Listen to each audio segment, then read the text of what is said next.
Mula noong 2022 na ang pagkakautang lamang ay 12.79 trillion. Mantakin ninyo, aabot sa higit 11 trillion pesos ang inutang at uutangin ng Marcos Jr. Administration. Saan napunta? Saan napunta? Walang proyekto. State of the nation is unsound. Fifth state of the nation, state of no achievement. Fifth state of the nation or state of no accomplishment pa rin. Ang either uutangin yan o magbebenta na naman ng assets. Ang tanong, kanino binibenta yung assets? Hindi nila, walang transparency mga kababayan. Ultimo yung gintong reserve natin na ibinenta, hindi pa rin tinutugunan. So walang fiscal discipline doon sa PDP or Philippine Development Plan. Walang fiscal discipline. Yan ba'y maituturing yung fiscal discipline? Sa Lunes, ang tabayanan ninyo, kung may interest pa kayo, pero ang dami ko nakausap, pati mga negosyante, ay hindi na interesado na pakinggan pa itong panglimang yugto ng SONA or may tuturing nating State of No Achievement, SONA 2026, State of No Accomplishment ng kasalukuyang administrasyon. State of the nation is unsound. Alam ninyo, sa buhay ho ng tao, minsan mas minararapat ng ilan o kung hindi man ng karamihan upang hindi malunod, manahimik at sumabay na lamang sa agos. Muna, pansamantala upang hindi ka malunod. Huwag mong kontrahin ang agos, ika nga. Subalit dumarating yung panahon na kinakailangan natin na harapin ang hamon ng panahon at pagkakataon. Kinakailangan nating sumagwan ng laban sa daloy ng tubig sa dagat o ng tubig sa ilog. Kinakailangan nating manindigan, kinakailangan nating kumprontahin ang katotohanan at kinakailangan nating ipaliwanag sa higit na maraming Pilipino that our state of the nation today is unsound. Gabay ito bago kayo mabudol kung kayo man ay manunood sa Lunes diyan sa panglimang edisyon o panglimang yugto ng State of No Achievement or State of No Accomplishment. Joy de los Reyes, salamat. So dito naman na natin makikita, lalagyan natin ng konteksto. Hindi ito basta't kritiko lamang o tinig lamang ng tunay na oposisyon with emphasis on tunay na oposisyon. Marami diyan nagpapanggap na oposisyon pero tumanggap naman ng mali-malitang pera galing sa pondo ng flood control projects. Hindi oposisyon yun. Marami riyan nagpapanggap na oposisyon pero hindi naman makasigaw ng panagutin si Bongbong Marcos sa korupsyon at kurakot na nagaganap sa ating bansa. Marami riyan nagpapanggap na oposisyon pero hindi masabing Marcos resign. So dito po maririnig ninyo ang tunay na kalagayan ng ating bansa sa tunay na oposisyon. Ito ang pananaw namin sa tunay na oposisyon, again with emphasis on tunay na oposisyon. State of the nation is unsound. Hindi po ito basta't sabi-sabi lamang o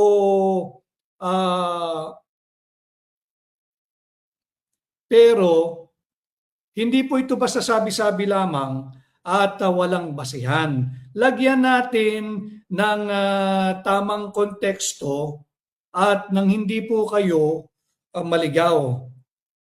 Ano? State of no achievement. Atras tayo kung saan nagsimula yung unang yugto ng State of the Nation supposedly ni Bongbong Marcos. July of 2022. Ang halaga ng dolyar kontra piso, this was July of 2022. July of 2022, ang halaga ng palitan ng isang dolyar kontra piso ay 55 pesos and 4 centavos. July 2022. Fast forward, July of 2026, July 23, 2026 to be exact, ngayong araw, ang palitan ng piso kontra dolyar ay pumalo na sa 61 pesos and 74 centavos. Malaki yun mga kababayan. Napakalaki ng itinaas ng halaga ng dolyar, napakalaki ng ibinagsak ng piso sa loob lamang ng 4 na taon na pagiging Pangulo ni Bongbong Marcos. Kaya nga yung ating pamagat, State of the Nation is unsound. Again, we will put context, meaning, figures, and facts kung bakit tayo nagsasabi na sa papalapit na ikalimang yugto ng state of no achievement or state of no accomplishment ni Bongbong Marcos bago kayo pagtangkaang budulin na naman sa Lunes, ilalatag na natin yung factual background and factual antecedent bago tayo dumating ngayon dito sa taong 2026. Again, 2022 July, ang halaga ng piso kontra dolyar ay tanging 55 and 4 centavos lamang. 55 pesos and 4 centavos. 4 years after July of 2026, ang halaga ng piso kontra dolyar ay 61 pesos and 74 centavos. Yan na ngayon, daos-dos ang halaga ng piso. Bongbong Marcos bilang Pangulo, second quarter, June 30, siya nanumpa. Yun ang start ng termino ng kahit na sinong Pangulo. Ang ating GDP nung second quarter, base sa aking pagsasaliksik, ay 7.4%.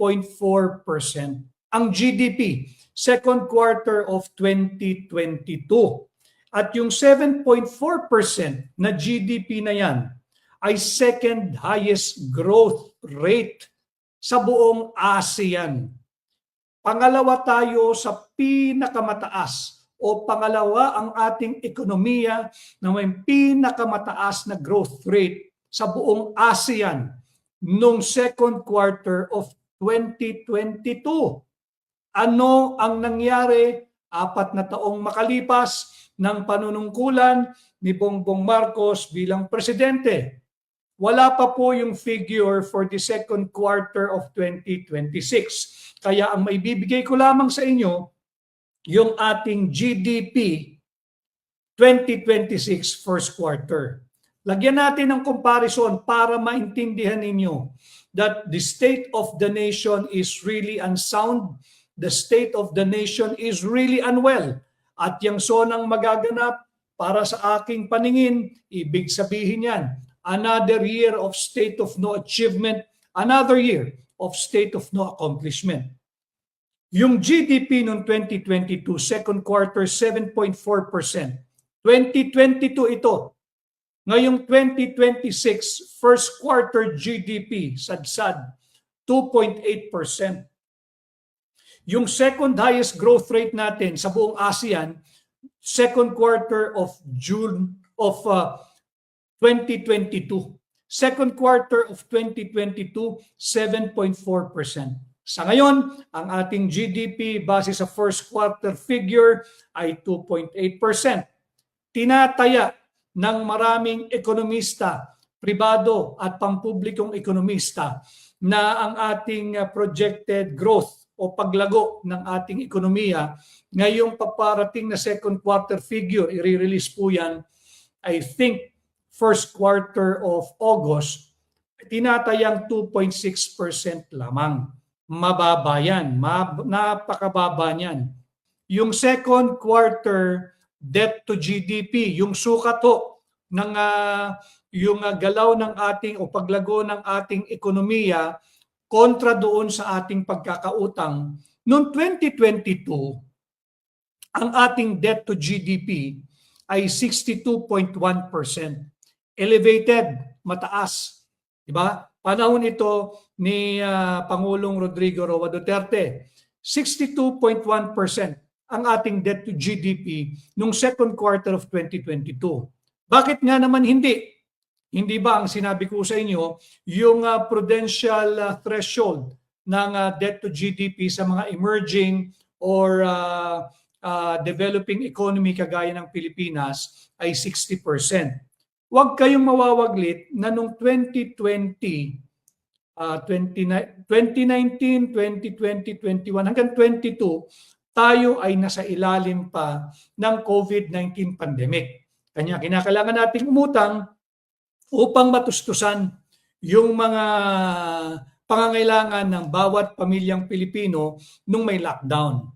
Nung walang face-to-face classes, nung walang face-to-face o in-person reporting sa mga trabaho, yung merong lockdown, yung merong curfew na hindi makagalaw o restricted ang movement natin. So second quarter of 2022, debt to GDP 62.1%. But meron po tayo dyan, we were still reeling and recovering from the ongoing COVID-19 pandemic. That time. Ngayon po tayo, fast forward, first quarter of 2026. Ang ating debt to GDP ay 65.2%. Wala namang COVID, wala namang pandemic. 65.2%. At ito na, yung masasabi nating we have reached our full, kumbaga pa sa isang factory, we have reached our full operating capacity. 65.2% ang ating debt to GDP ngayon, habang ang namumuno ay si Bongbong Marcos. Ito na rin ang pinakamataas na debt to GDP ratio ng Pilipinas na nakita natin for the past 21 years. Yan ang estado ng ating bansa ngayon. Kanya nga yung ating pamagat, State of the Nation is unsound. And we are putting context dito sa ating pamagat, sa ating paksa ngayong tanghali. Punta po tayo ngayon. Kung meron tayong debt to GDP, para lahigit ninyong maunawaan, yung ating pambansang pagkakautang. Nung second quarter of 2022, nung linisan na ni Pangulong Duterte ang pagkapangulo dahil end of term siya, rinespeto niya yung pagtatapos ng kanyang termino, 6 na taon lang. Ang debt total ng Pilipinas nung as of second quarter of 2022, pakilista po ninyo ito, 12.79 trillion. 12.79 trillion ang pagkakautang ng Pilipinas nung lisanin ni Pangulong Rodrigo Roa Duterte ang pagkapanguluhan. Pagkatapos ng 4 na taon, dami nating manonood at supporters from Japan. Maraming salamat sa inyo. At of course, ang Hong Kong, kasali rin ang Hong Kong. So ngayon, sa kasalukuyan, from 12.79 trillion pesos noong taong 2022 second quarter, ang pambansang pagkakautang ng Pilipinas ngayon as of end May 2026 ay 18.55 trillion pesos. Makikita ninyo yung laki ng itinalon. Halos 6 na trilyong piso. 18.55 trillion pesos ngayon ang ating pambansang pagkakautang. Hindi po libre yan. Babayaran ng bawat Pilipino itong 18.55 trillion. Na nung nag-assume si Bongbong Marcos bilang Pangulo nung second quarter of 2022 ay nasa 12.79 trillion lamang ang ating pambansang pagkakautang. Yan ang konteksto kung bakit natin sinasabing the state of the nation is unsound. Lumobo ang ating pagkakautang, lumobo ang ating debt to GDP, lagpas-lagpas na doon sa international prudential threshold kung tawagin. Ang ating GDP daos-dos, July of 2022, 7.4%. Pangalawa sa pinakamalaki sa buong ASEAN. Ngayon, ang ating debt to ang ating ekonomiya, ang ating GDP 2.8% lamang. Ang halaga ng piso noong July of 2022 kontra dolyar 55 pesos and 4 centavos. Ang halaga ng piso ngayon, habang tayo nagsasagawa ng live podcast na may pamagat, State of the Nation is Unsound, 61 pesos and 74 centavos. Lumobo ang ating pagkakautang. Saan napunta ang pera nating mga Pilipino? Lagyan pa rin natin, ilatag natin. Meron tayong public school classroom shortage. Malinaw yan. Hindi naman nawala itong public school classroom shortage. Pakikita ko lamang sa inyo, higit na lumobo dito sa ilalim ng Marcos administration para hindi kayo mabudol sa state of no achievement na magaganap diyan sa Lunes. Para lang magabayan kayo. Ang kakulangan ng ating classroom ay nasa pagitan ng 145 to 165,000 units. Yan po yung bilang ng classroom na mayroon tayong kakulangan pagdating sa public school education system. Napakalaki, napakalaki. Atras tayo ng kaunti. This is now 2026. Baka naman noong 2022 meron pa rin kulang na classroom. Meron.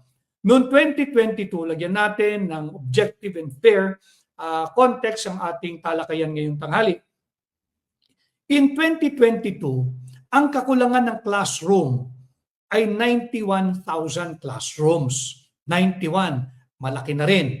Pero lagyan din natin ng tamang konteksto. Hindi ba't natigil ang in-person or face-to-face na pagpunta sa eskwela, whether public or private?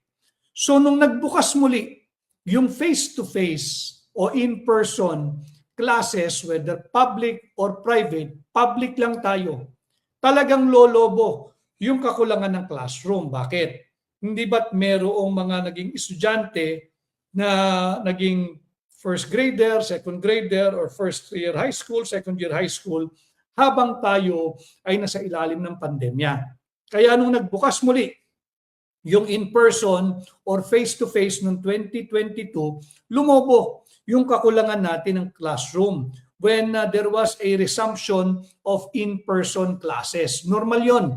So may kulang pa rin. Kaya lamang kung titingnan mo, ibabangga mo doon sa laki ng pagkakautang at sa laki ng inutang ng Marcos Jr. administration from 12.79 trillion noong 2022, ang ating pambansang pagkakautang para po lahat kayo'y kasali because lahat tayo invested dapat sa usaping ito, 18.55 trillion. Napakalaki nito. And yet, sa backdrop na may 18.55 trillion ang ating pambansang pagkakautang, higit din lumobo yung kakulangan sa ating mga silid-aralan. From 91,000 noong 2022, ngayon ay nasa maximum na or ceiling na 165,000 classrooms. Ang laki ng inutang, trilyon-trilyon piso, kulang pa rin ng classroom. Kaya naman, marami ngayon sa ating mga estudyante ay nagsisiksikan, nagtsatsaga diyan sa multiple shift. May shifting na yung nasa public schools at pinagkakasya yung mga more or less 80 students. 80 estudyante pinagkakasya sa isang classroom na ang sukat ay nga lamang para sa 40 students. Talagang siniksik sila na parang sardinas. Walang eksaherasyon yun. Magpunta kayo sa public schools, bukod sa shifting yung eskwela, klase ng ating mga kabataan, siksikan pa sila. Bakit nga naman hindi? Sa dami ng kulang ng classrooms. Yung standard 40-seater or 40 capacity classrooms, ngayon doble, nagiging 80, siksikan. Hindi na conducive for learning ang sitwasyon ng ating public school education system. Marami pa dyan. Hindi ba nung COVID, maraming nawalan ng trabaho, hanap buhay na nalugi, hanap buhay na nagsara, marami yung napatira ng income, kanya marami yung mga nasa private school na pilitan na obliga. Ayaw man ng kanilang mga magulang. Siyempre, yan naman ang pangarap ng bawat magulang, mabigyan ng dekalidad na edukasyon yung kanilang mga anak. No? Pero napilitan na obliga dahil maraming nawalan ng trabaho, hanap buhay na nagsara, negosyong nalugi. So from private, naobliga silang lumipat sa public. Kaya nagkaroon that time ng around 91,000 shortage sa classrooms dahil nga yung immediate lead up to resumption of in-person classes. So yan ang sitwasyon ng ating bansa. After 4 years, SONA, state of no achievement pa rin. State of no accomplishment pa rin. Kaya nga akma yung ating pamagat na state of the nation is unsound. Hindi natin pwedeng dayain yan. At ramdam yan. Ramdam ninyo yan.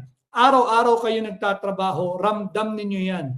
Ramdam ninyo yung hindi mapigilang pagtaas ng produktong petrolyo at kung gaano kabilis ang pagtaas ng produktong petrolyo pagka pag-normalize naman ang sitwasyon sa gitnang silangan, napakakupad, napakabagal, daig pa ang pag-usad ng pagong sa pagbalik at pagbaba ng presyo.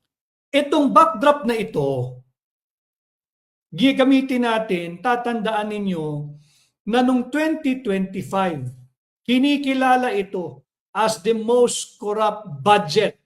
Pinirmahan ni Bongbong Marcos sa kabila ng ating pagpoprotesta, sa kabila ng ating pagsampa ng kaso dahil ito'y the most corrupt, unconstitutional, invalid, unlawful.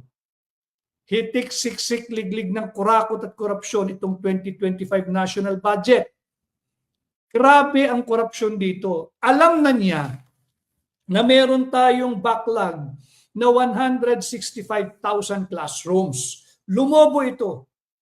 At sa kabila niyan, noong 2025, 22 classrooms lang ang ipinagawa ng kanyang administrasyon. Ito yung dapat ninyong antabayanan kung kayo man ay mag-aaksaya ng panahong makinig diyan sa darating na SONA sa Lunes, yung State of No Achievement. And ito linalatag ko sa inyo, yung mga katotohanan. 2025 gamit ang most corrupt budget sa kasaysayan ng Pilipinas. Tanging 22 classroom, 22 classrooms lamang ang ipinagawa ng Marcos Jr. administration. 22 classrooms. Alam ninyo ang ating backlog, 165,000 classrooms. Alam nila yun. Gumawa na sila ng target, mga kababayan.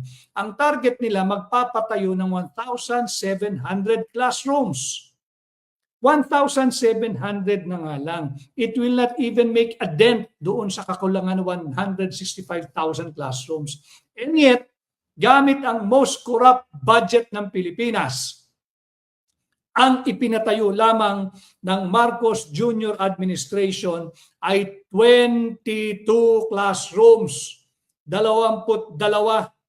No? Bakit? Bakit 22 lang?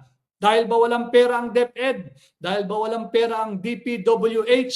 Dahil ba walang pera na inilaan para sa infrastruktura katulad ng classrooms? Hindi. Napakaraming pera. Gamit ang most corrupt 2025 national budget sa kasaysayan ng Pilipinas. Bakit nagkaganoon?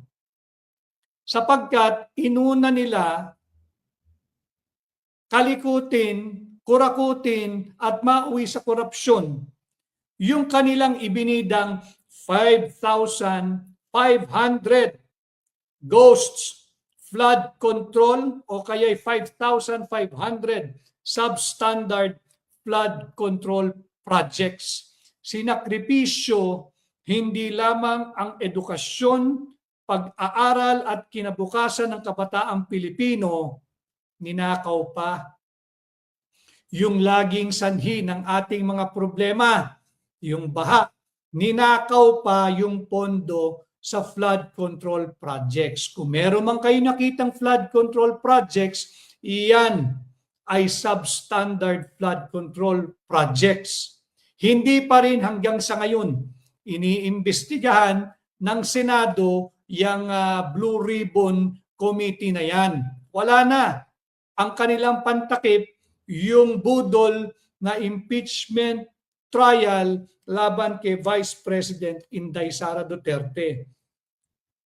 1,700 classrooms na nga lang ang target na ipagawa noong 2025. Ang napagawa lamang ay 22 dahil prioridad ng Marcos Jr. administration yung binidang 5,500 ghost flood control projects. Laman din yan ng SONA niya, yung state of no accomplishment, yung state of no achievement.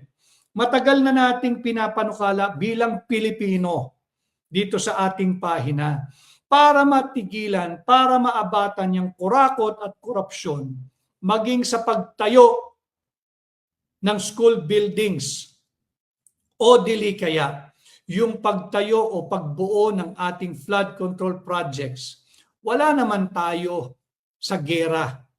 Wala naman tayong hinaharap na digmaan. Merong engineering brigade ang ating Armed Forces of the Philippines para matigilan yung kurakot at korupsyon, matigil yung tongpats ng mga contractors at ng mga magnanakaw, korap at kurakot na private contractors, private construction company.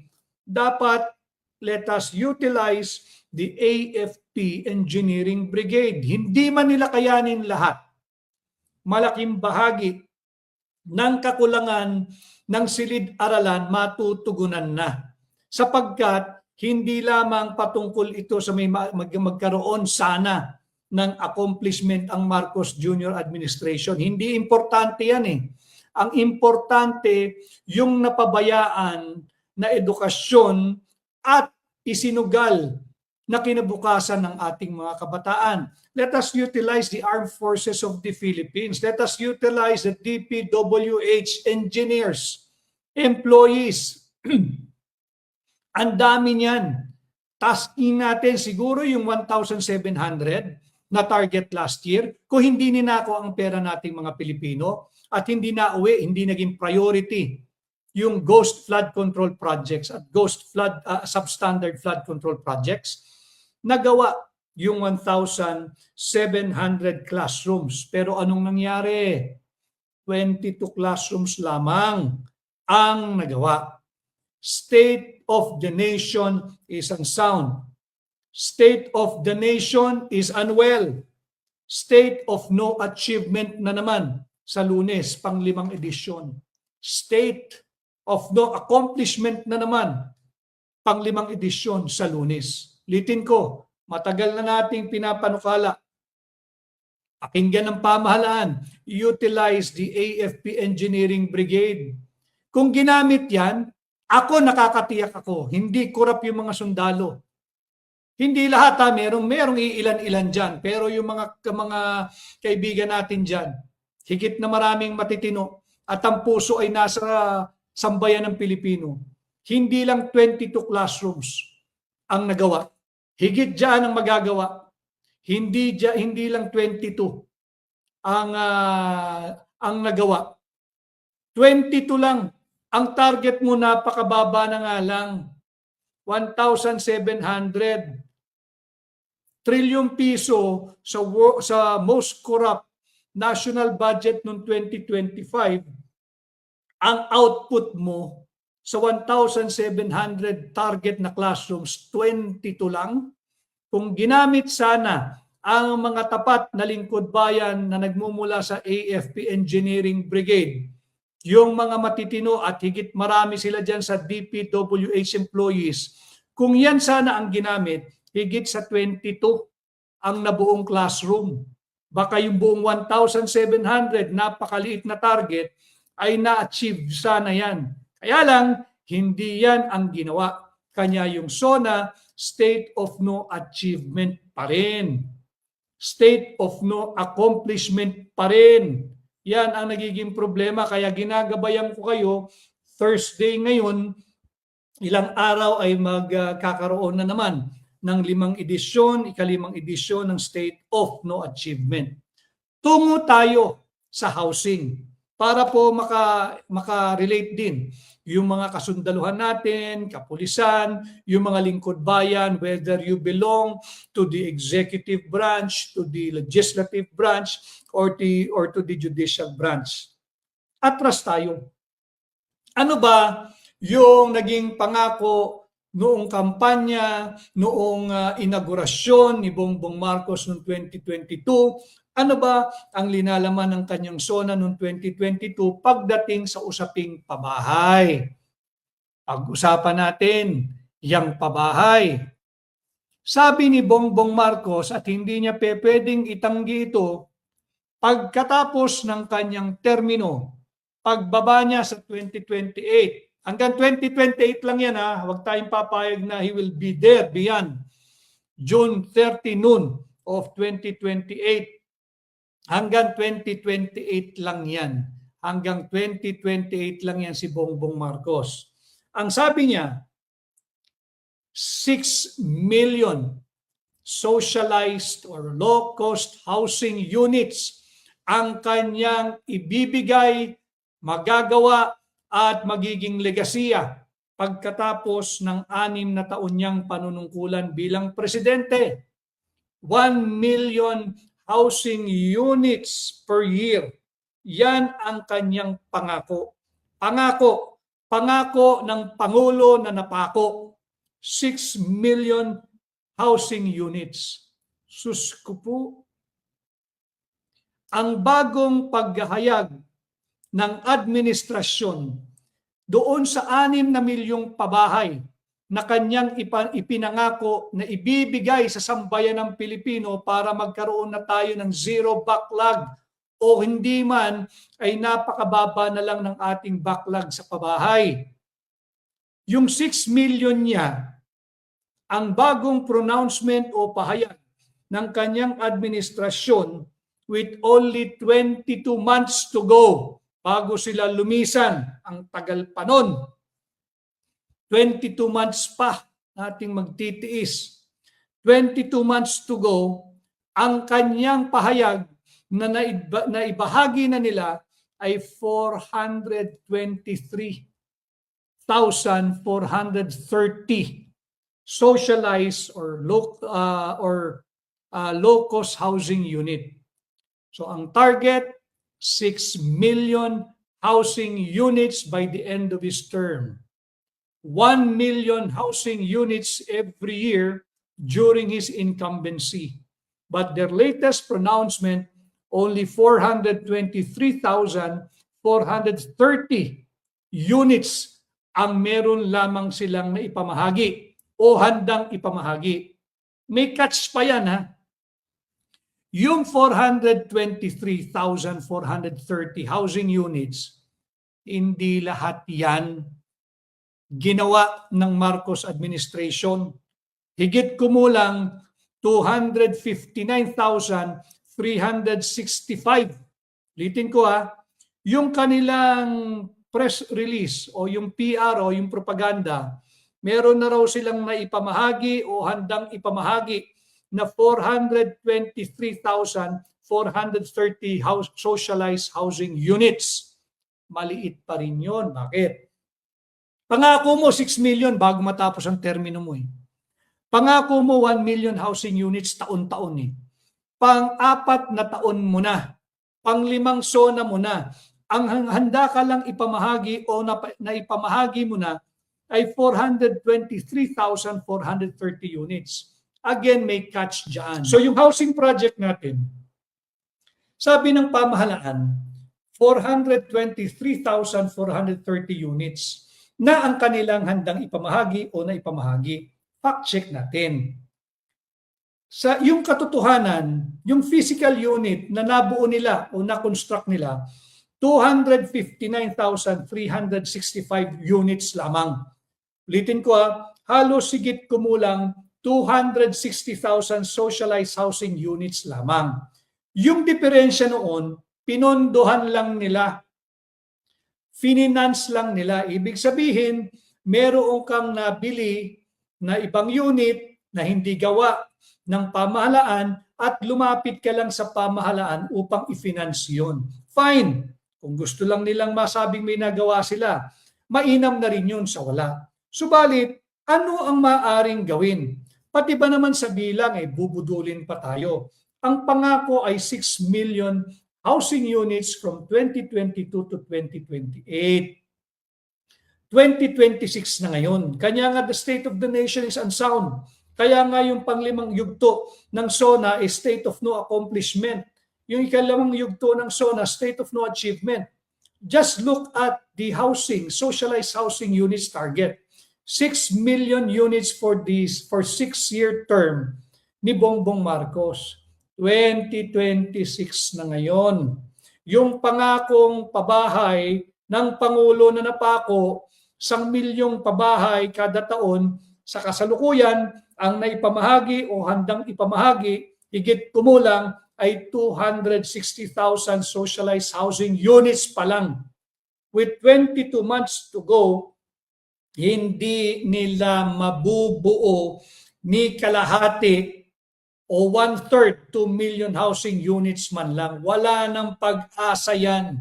Kaya ngayon sabi ko, the state of the nation is unsound. Tell me now, yung mga trolls, sabihin ninyo ngayon sa inyong sarili, kumbinsihin ninyo, mali ba yung ating pamagat that the state of the nation is unsound based on the promises committed, made, and undertook no less than by your president, yung kinikilala ninyong presidente.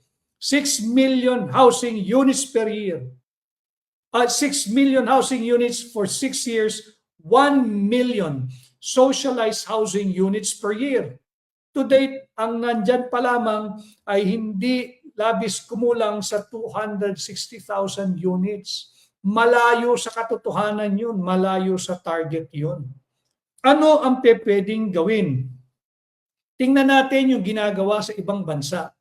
Total, aminin man nila o hindi, bagsak ang ating ekonomiya. Matumal ang daloy ng pera.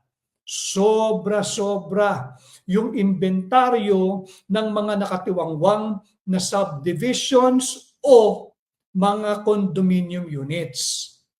Siyempre iba yung socialized housing units. Iba presyo niyan. Affordable yan. Murang maituturing yan. Iba yung presyo ng mga condominium units na ang nag-construct ay mga private developers, yung private companies. Pero ginawa ito sa Canada. Sa Canada, ang ginawa ng pamahalaan doon, nagkaroon ng inventaryo. May oversupply ng condominium units. Dito sa atin, nung huli kong pag-check, ang oversupply natin sobra-sobra. Sobra-sobra ang oversupply ng condominium units. Kasi nga, bagsak ang ekonomiya. Pinaalis yung mga, pati yung matitinong pogo na inisyuhan ng lisensya ng gobyerno, pinalayas Ayaw nila ng kompetisyon So pati yung mga inisyuhan ng lisensya, pinalayas. So bagsak ang real estate market. Anong pwedeng gawin ng gobyerno? Unahin, yung mga empleyado ng pamahalaan na qualified after due diligence on the credit standing and capacity of the employees of the government, be it the executive, legislative, or judiciary, the armed personnels, the AFP, the PNP, the BJMP, lahat ng law enforcement officers ng ating pamahalaan. Pag qualified, ang daming nakatiwangwang na condominium units na dinevelop ng private contractors or private corporation. Buksan na lamang ninyo yung financing. Maging aggressive na lang ang pamahalaan sa financing. Bakit? Wala naman kayong maide-deliver na socialized housing units Hayaan na ninyo na mangutang yung mga taong gobyerno, may capacity to pay naman yan. Of course, titingnan lang ninyo, yung kaya nilang bayaran. Bigyan sana sila ng long-term loan or lease-to-own program. Ang daming pera ng pamahalaan. Ninanakaw lang gamit ang infrastructure projects kuno ng DPWH, gamit ang flood control projects kuno ng Marcos Jr. administration. Hanggang ngayon ay walang napaparusahan. Ang i-highlight siguro sa SONA na ikulong si Senador Dante Marcoleta. Hindi tungkol sa flood control projects yan. Hindi yan dahil sa ghost flood control projects. Hindi yan dahil sa flood control scam. Hindi yan dahil sa flood control corruption. Hindi yan dahil sa substandard ghost flood control projects. Yan ay dahil sa political persecution. Alam naman ng mga huwes yan, wala namang plunder dyan. So dito sa pabahay, para naman merong magkaroon ng semblance na merong economic activity, something is going on in the country in terms of our economy, bigyan ng long-term loan or lease to own yung mga kawani ng gobyerno. Yung ating mga nagbubuwis ng buhay. Yan ang ating dapat prioridad. Hindi yung nagwawaldas at nagnanakaw ng buwis ng sambayan ng Pilipino. Pautangin ninyo, bigyan nyo ng long-term loan or lease to own program. Bigyan ninyo, extend a soft interest rates. Yung mababa lang. Yung mababang interest, pera ng gobyerno. Magbabayad naman yung mga yan eh. Tapos, para maganda, kung mabigat yung down payment para naman hindi rin naman pwede at hindi tayo papayag na malulugi yung private developer. Dapat i-subsidize ng gobyerno yung down payment o kaya magkumuha sila kung 100 piso ang halaga ng isang condominium sa halimbawa private company X. Di yung 20% ton or 25 puhunanan na ng gobyerno. Para talagang magkaroon tayo ng socialized housing system. Ginagawa ito sa Canada. Hindi ko lang matiyak kung paano yung scheme of payment nila. Pero pwedeng gawin dito. Hindi pwedeng sabihin, sobra naman, subsidy na naman. Kesa naman ayuda. Compute ninyo.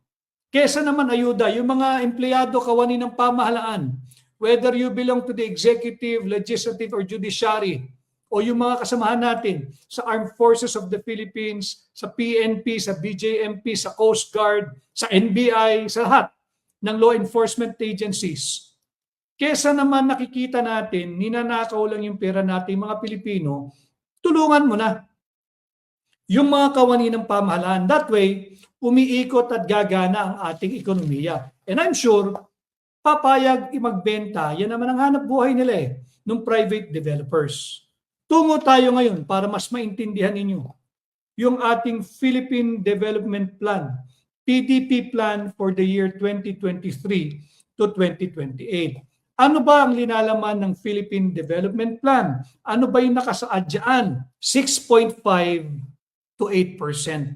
Yan ang target ng GDP natin under the Philippine Development Plan 2023 to 2028. Ganda pakinggan. Subalit ang katotohanan noong 2025, 4.4% lang ang ating GDP. Sablay. Again, state of the nation is unsound kung inyong gagamiting sukatan yung PDP plan or Philippine Development Plan for 2023 to 2028. Nuunahan ko na kayo, ginagabayan ko na kayo para hindi kayo mabudol. Pagdating ng Lunes, yung ikalimang edisyon ng State of No Achievement, yung ikalimang yugto ng State of No Accomplishment na naman sa Lunes. Ngayon, laman din ng PDP plan, yung kanilang unemployment rate target is between 4 to 5%. Mapababa, mamaintain na 4 to 5%. Subalit, kasalukuyan as of March 2026, ang number of unemployed Filipinos ay 2.5 million. Ibangga mo yun sa target na 4 to 5%. Ang kasalukuyang walang trabaho, yung walang trabaho to, hindi pa kasali yung underemployed ay 4.8%. Nasa upper band na nung kanilang target na 4.5%.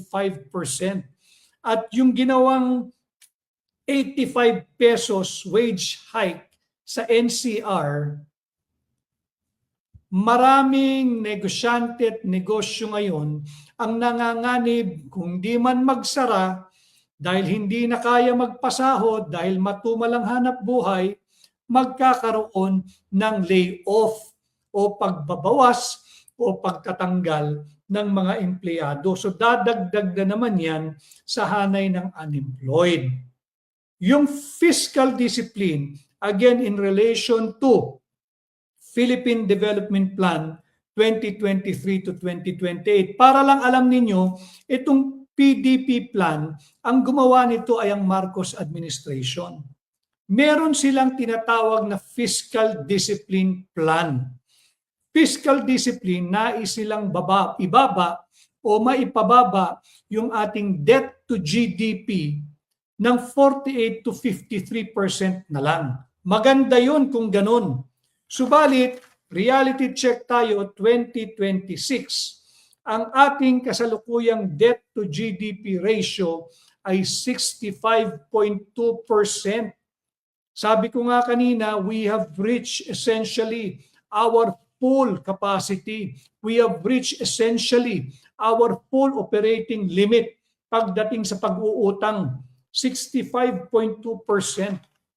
At yan nga, pag hindi na-reach ang target ng GDP growth ngayong taon na 3.5 to 4.5% na lang, kumpara mo sa PDP plan na 6.5 to 8% for 2024 hanggang 2028, papalo ng 66 to 67% na ang magiging debt, ang ating magiging debt to GDP ratio pagdating ng 2027. Delikado tayo nun. Ngayon, paano magkakaroon ng fiscal discipline?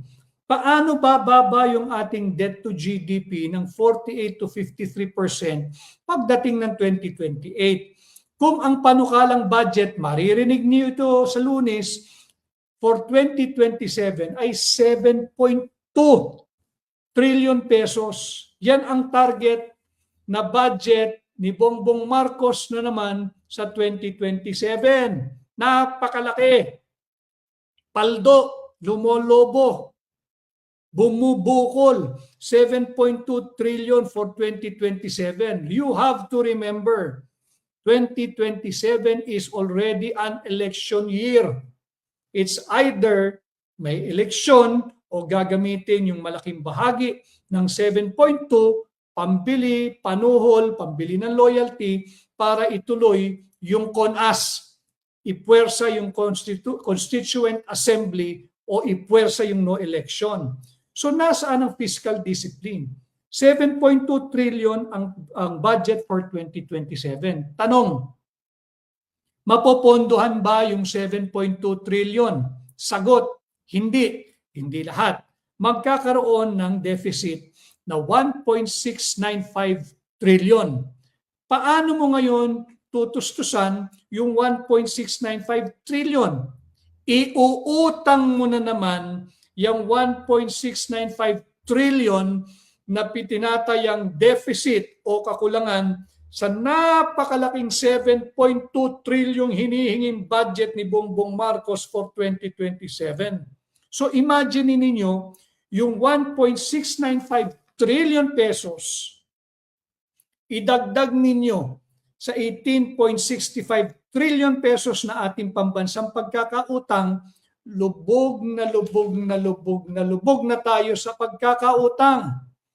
Bago matapos ang termino ni Bongbong Marcos, aabot sa tinatayang 22 to 23 trillion pesos ang magiging pambansang pagkakautang ng Pilipinas. Ano ngayon ang tamang konteksto o comparison dito?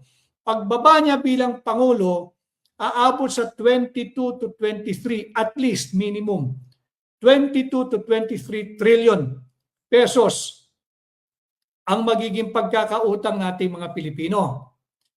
Mula noong 2022 na ang pagkakautang lamang ay 12.79 trillion.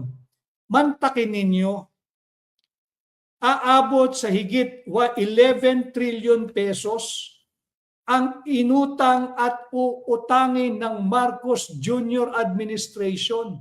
Saan napunta Saan napunta? Walang proyekto. State of the nation is unsound. Fifth state of the nation, state of no achievement. Fifth state of the nation or state of no accomplishment pa rin ang kanyang mangyayari pagdating ng darating na Lunes. Ang inyong pinakinggan yan. Sabi ni Ricardo Fermin, yan na nga ang nangyayari. Either uutangin yan o magbebenta na naman ng assets. Ang tanong, kanino binibenta yung assets? Walang transparency mga kababayan.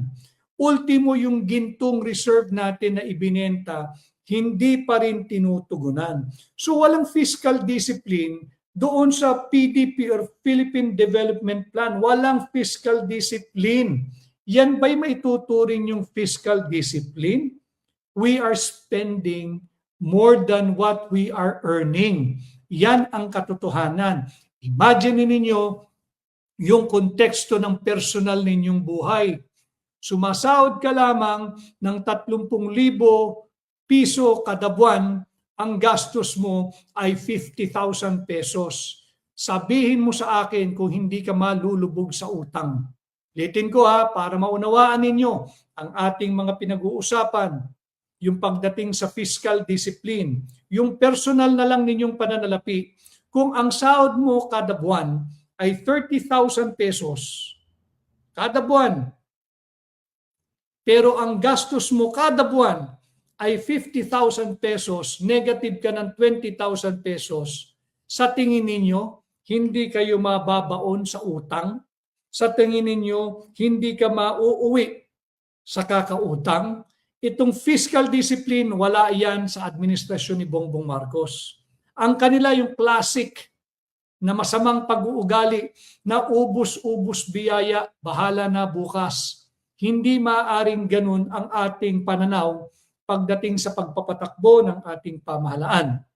At panghuli, sinong makakalimot nung ipinangakong 20 pesos kada kilo ng bigas? Singilin natin, huwag tayong magpabudol sa darating na Lunes sa state of no achievement na naman, sa state of no accomplishment na naman. Huwag niyong kalilimutan ang 20 pesos kada kilo ng bigas. Nasaan na yung 20 pesos kada kilo ng bigas? Hindi na rin ito maaabot. It is impossible with 22 months to go.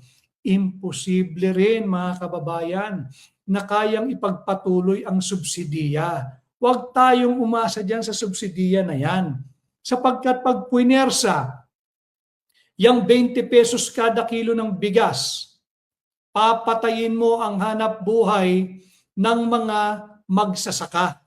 Dahil babaratin mo ng todo yan. O di kaya, matutuyo't matutuyo ang kaba nating mga Pilipino dahil sa walang tigil at walang katuturang subsidi o subsidiya. Ano ngayon ang sanang lamanin? O ano ngayon ang sanang sambitin diyan sa totoong state of the nation? Yung panglima niya, bago yung pinakahuli sa next year. Ang inaasahan ng mga Pilipino, kagaya ko, kagaya ninyong lahat, magbigay ng konkretong plano. Paano tutugunan, paano haharapin, paano gagamutin, paano yung plano upang maipababa yung cost of living. Makakarinig na ba tayo na sususpindihin na muna yung VAT sa produktong petrolyo? May mga ganong pronouncement ba? No? Paano mo mapapababa yung cost of living? Number one.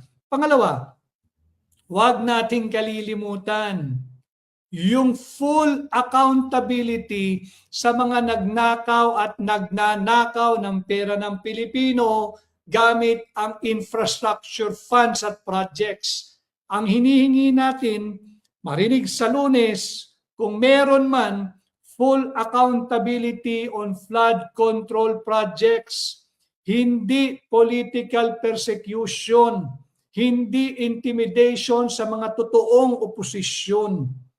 Sana'y marinig din natin yung political and geopolitical stability. doon sa political stability, sana marinig natin that he will finally uphold, defend, and respect the Constitution and the constitutional rights of every Filipino. Binanatan na ng Estados Unidos and they intend to dismantle the ICC. Bongbong Marcos patuloy ang pagkanlong, pagkonsinti at pagkilala dito sa ICC, itong International Criminal Court na sa aking pananaw ay isang korte na pinapatakbo ng mga international criminals. Remember the statement of Secretary Marco Rubio ng State Department ng Estados Unidos, ni hindi man natin kilala yung pangalan ng mga judges, ng mga prosecutors, even the President of the ICC. Sinabi rin niya, hindi na dapat nating kilalanin. Dahil tama nga naman, itong supposedly International Criminal Court is being run. A court being run by international criminals. Dapat yan ay buwagin. So yung political stability, mangyayari yan kung merong respeto, pagkilala at pagtatanggol sa ating saligang batas. Paano? Simulan niya sa hindi pagkilala, pagkanlong at pagkonsinti. Dito sa ICC na pinapatakbo, isang korte na pinapatakbo ng mga international criminals. Yung ating geopolitical stability. Di ba sinabi niya na ang Pilipinas daw ay friend to all and enemy to none? Bakit tayo ngayon nakikipag-away sa bansang China? Yes, ang hakbang ng maisog kinundi na. Yung China Daily, yung caricature o yung cartoon ng China Daily. Pero hindi rin natin kinukonsinti na tayo ay kalad ka rin sa isang armadong sigalot laban sa China.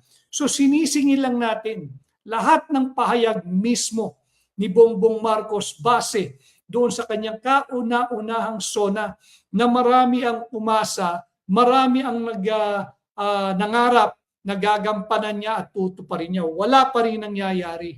Ano na nangyari that the Philippines is a friend to all, enemy to none?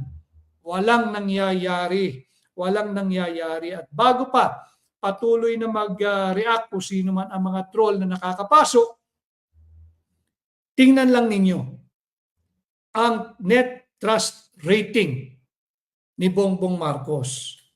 Noong 22 July, newly minted president, bagong-bago pang Pangulo, ang net trust rating ni Bongbong Marcos noong July of 2022, positive 75%. Napakataas nun. Positive 75%. Sa kanyang panglimang state of no achievement, sa kanyang panglimang state of no accomplishment, 2026 July, ngayon, ang kanyang net trust rating, negative 23. Yan ay pagpapatunay that the state of the nation is unsound. If in 2022, he once said that our state of the nation is sound, 2026, sa panlimang state of no achievement, sa panglimang state of no accomplishment, masasabi ko bilang tunay na oposisyon that our state of the nation is unsound. We are unwell. We are back again being the sick man of Asia. And if he said in 2022, to put it in its proper context, that our state of the nation is sound in 2022, credit goes to President Rodrigo Roa Duterte for being able to navigate ng mabuti, navigating well, yung inabutan niya, yung dinatnan niya na COVID-19 pandemic. So again, in 2022, sabi ni Bongbong Marcos, our state of the nation is sound. But now, fast forward to 2026, July 23, our state of the nation is unsound. We are unwell and we are back again in being the sick man of Asia.